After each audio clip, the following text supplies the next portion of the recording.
me, Naomi, and we're back for our third video in the series exploring the elements of visual arts.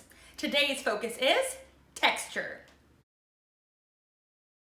Texture is the way that something feels to the touch or looks to the eye. This painting that I have by Zhencheng Li is an excellent example of how texture can be incorporated into the visual arts. Zhencheng Li uses a technique called sandstone painting, where he uses actual stones, bamboo, and other natural substances to recreate that very nature in art. Because of this technique, you can really see the stoniness of the mountains and the roughness of the bamboo shoot roofs. And if I did touch my painting, I'd be able to feel the rocky texture of the mountains as well, because of the materials he uses to paint. This piece is a beautiful example of the two types of texture: visual, texture you can see, and tactile, texture you can feel. Now let's do an experiment to help you learn about the two types of textures. Put on a blindfold and ask a parent, sibling, or someone else you live with to hand you different household objects. Take your time to feel the object you have been handed and find some words to describe what you are feeling. This object is soft. It is fluffy. It is squishy. You are not trying to guess what the object is. You are just exploring the texture of the object. Try with a new object.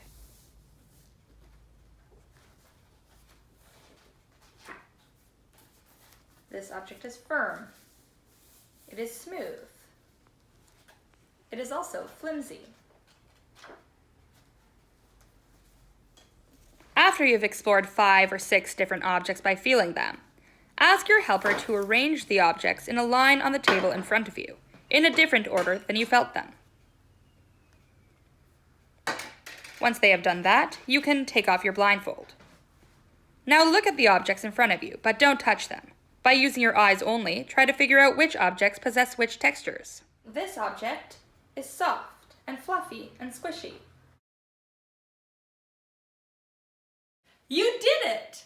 In the first half of the experiment, you explored tactile texture, or using your hands to feel the texture. And in the second half of the experiment, you explored visual texture, or using your eyes and your sense memory to explore the texture of an object.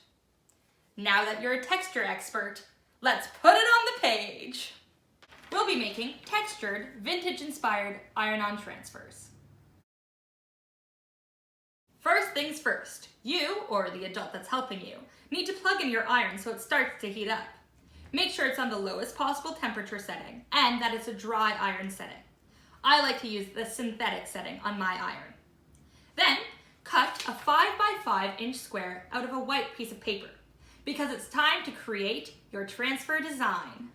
When you're designing your transfer design, it's important to keep it simple for this one.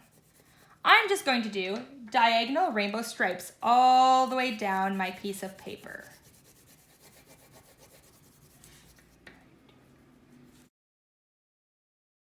Now that my simple design is done, it's time to draw that same design on a 5x5 inch square piece of sandpaper. When you're drawing on the sandpaper, you want to press down hard with your crayon. The more wax you can get into your sandpaper, the better the transfer will be.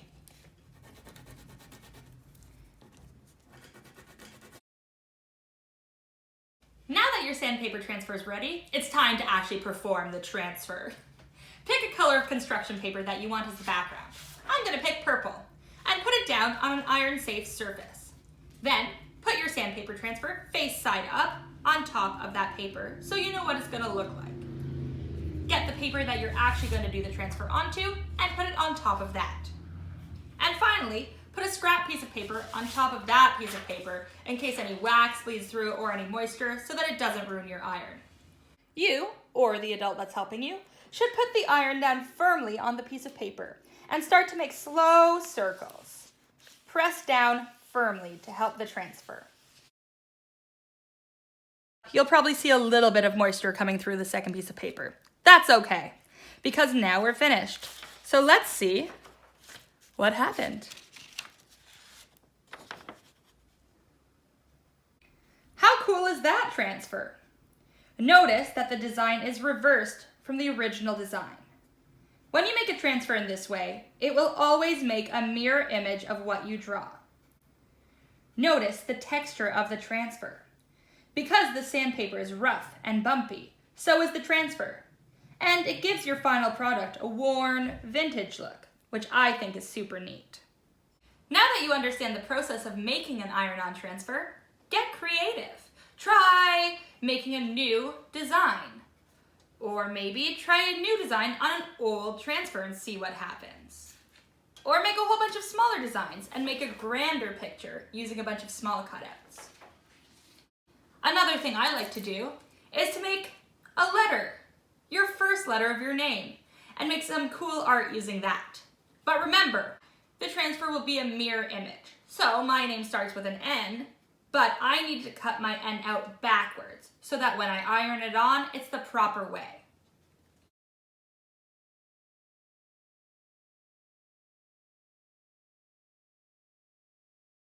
Now that you've tried making a few more sandpaper transfers, why don't you try something else? Try transferring onto fabric instead of onto paper. Or use a different kind of paper to try a transfer. What works and what doesn't? Does aluminum foil make a cool texture transfer? Or crumpled brown paper? I don't know. Try it and let us know by tagging us on Instagram at arts.express or on Facebook at artsexpress1. Tune in next Monday for my 4th video of the series, Learning About Form. And tune in on Wednesday for Drama with Moni and Friday for Hip Hop with Sarah. Thank you so much for tuning in today and have a great week. Bye!